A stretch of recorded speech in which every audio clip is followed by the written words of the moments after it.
Welcome to Friday's edition of Renew Plus. I'm Pastor Tony, and we've got to get right into it today.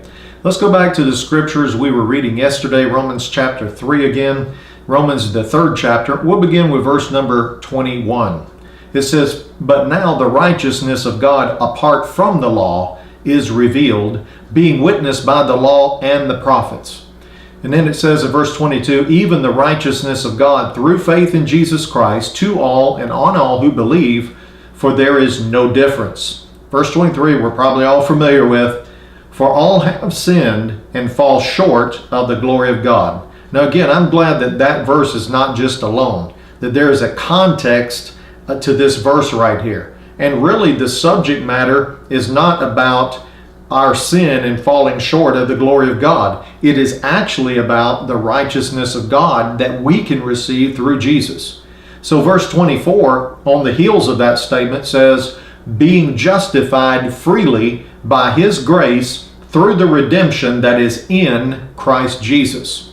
Now, we pointed out already that the law was given in order to expose sin, in order to expose the weakness of our own flesh, our own inability to keep the law and produce our own righteousness.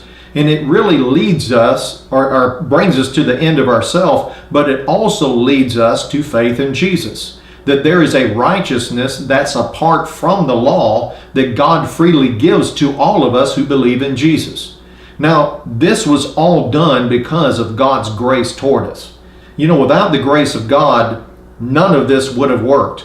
Like we were talking about earlier, that, if you took the gas out of a tank or the ammunition out of a tank, it's not going to go anywhere. It's not going to do anything.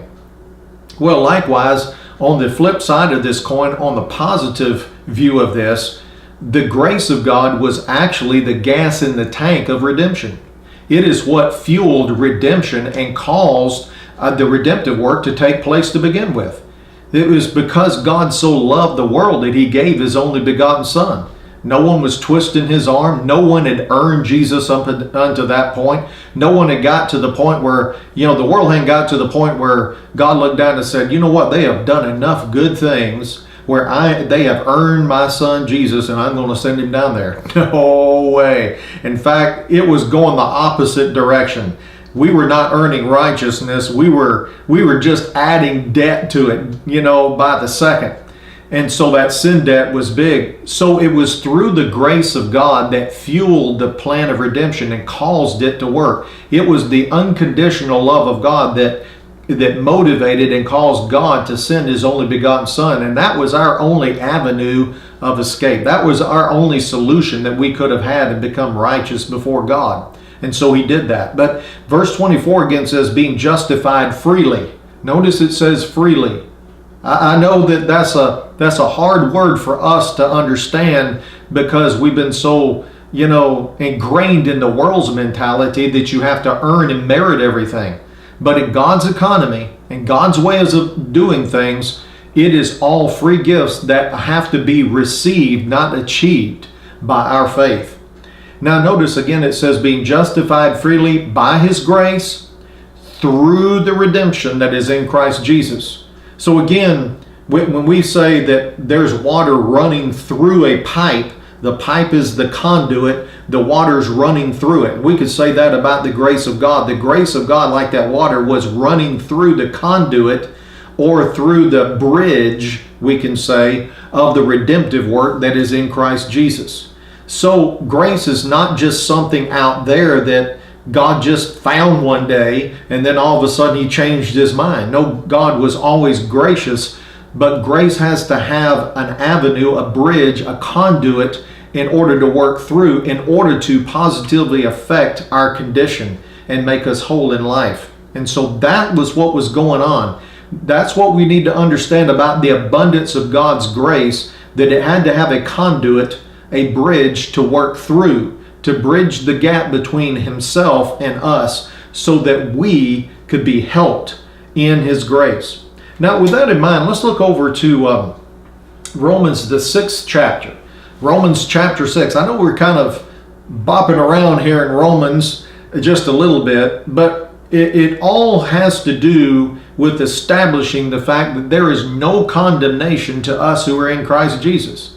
Because again, Romans 8:1 says there is therefore. So he's already established all these realities, these truths. And so when he makes that statement, it makes sense to the hearer then. It really makes an impact on who's hearing that verse. See, if we just had that verse alone, I mean, we could believe it, walk in freedom, I guess, to a degree, but it's a lot better to have that understanding to go along with it. And that's why he did what he did. So verse number 1, we're just going to start with verse 1. It says, "What shall we say then?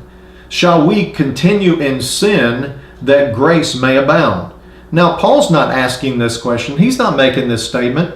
It is kind of like he is preemptively thinking what they're asking in their own head. In other words, if all this is so, all this about this abundant, overflowing, ever-increasing grace of God that surpass sin,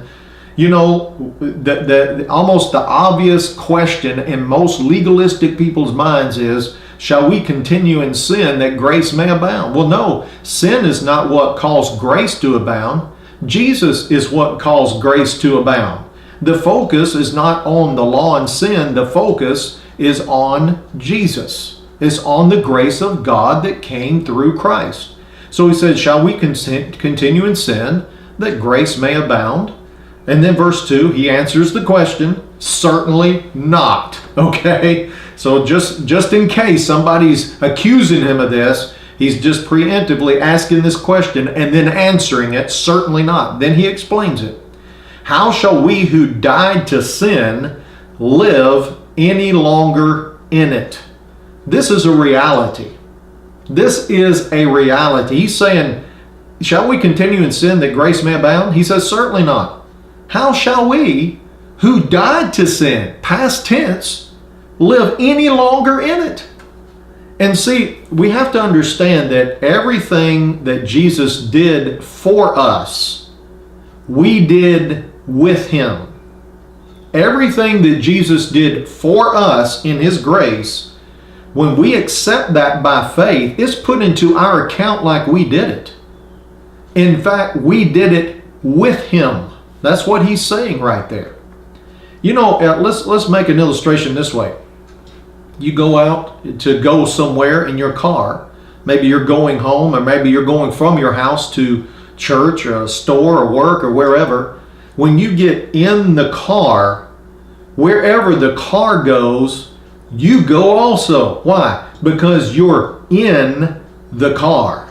You are with the car. Okay? That's exactly what he's saying right here.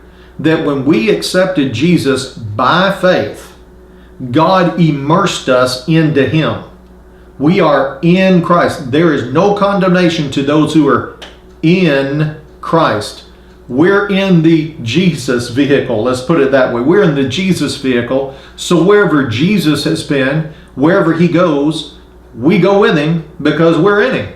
So whatever he did for us in grace, when we accept him by faith, God considers us doing it with him.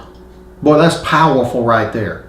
So he says, verse 3, or do you not know that as many of us as were baptized into Christ, we've already talked about that, immersed into him, were baptized into his death. Therefore, we were buried with him through baptism into death, that just as Christ was raised from the dead by the glory of the Father, even so we should also walk in newness of life. Verse 5, for if we have been united together, us in Jesus, in the likeness of his death, certainly we also shall be in the likeness of his resurrection. Verse number 6, I can't really stop this. It says, verse 6, knowing this. This is something we have to know.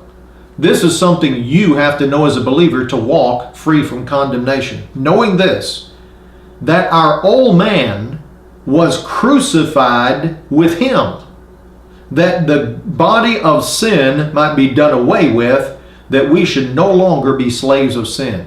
Now listen, we're not in the process of doing this. This is already done. Jesus already was crucified. He was already buried. He was also already raised from the dead. He's seated at the right hand of God today. You know what? when you're in Christ, that happened to you also. You died with him. How shall we continue in sin? Shall we continue in sin that grace may abound? He's answering it. He said, how can that happen when we've already died? When the old man is already dead and already crucified. I have to go to Galatians chapter 3 to introduce this. Or excuse me, Galatians chapter 2. Because I want to read this right here. Galatians chapter 2, before we just close out this week, close out this lesson right here, because I want to put this in your mind right now. Galatians chapter 2, verse 19. Paul's again talking. He said, for I through the law died to the law, that I might live to God. You know what? We couldn't keep the law, and the law condemned us, and the law killed us. You say, well, when did that happen? When Jesus went to the cross. When he took our place on the cross, notice we all died with him. So verse number 20, notice this. Paul is taking personally the crucifixion of Jesus, just like we should. We should see ourselves with Jesus on the cross. Verse 20, I have been crucified with Christ. It's past tense, done deal, it's over with. I have been crucified with Christ. It is no longer I who live, but Christ lives in me. And the life which I now live in the flesh, I live by faith in the Son of God who loved me and gave himself for me. There's a lot I'm going to say about that verse right there, but I want you to notice Paul considers himself in Christ. He sees himself in Jesus. So when Jesus was crucified, he was crucified on the cross with him. Now, physically, he wasn't there. He wasn't in Jerusalem by all accounts when Jesus died on the cross. But you know what? In reality, a spiritual reality, something that had a point in time where Jesus was crucified on the cross, my faith puts me into that position and considers me and sees me just as much crucified with Jesus hanging on the cross as Jesus was. Why? Because he was hanging there for me. So God sees me that way. We need to see ourselves that way. Paul saw himself that way. He said, I was crucified with Christ. It is no longer I who live, but Christ is living in me, and the life which I now live. We said, well, what does he mean? He said he no longer lives. Well, the old man no longer lives, but the I who now lives, I am a new creation in Christ Jesus. I am a new man in him. I have been given a new beginning in him. The life which I now live in the flesh, I live by faith in the Son of God who loved me and gave himself for me. It's all a life of faith. The just shall now live by faith. Now verse 21, it says, I do not set aside the grace of God. What? That was working through all this. Working through the plan of redemption. Working through the crucifixion. I do not set aside the grace of God. For if righteousness comes through the law, then Christ died in vain. You know what? Jesus didn't die in vain. God didn't send him down here to die in vain, be crucified on the cross for us in vain. You know why? Because no one could be justified and be declared right in right standing with God, forgiven of all sin through the works of the law. So Jesus came and we died, we were crucified with him. We now have a new life in Christ. Just like Jesus is, we have a new life in him, just as righteous, just as free of condemnation, just as much in fellowship with God, just as much in right standing with God as Jesus is. That's a good way to stop the week and finish the week off. That's all the time I've got for today and this week. Join us again next week. I know that we've gotten to a lot of different deep things this week, but we're going to go through and explain even more next week. It'll become light to you. It'll clear up. If you'd like additional resources and materials, go to tonycowan.org. We'll see you next week.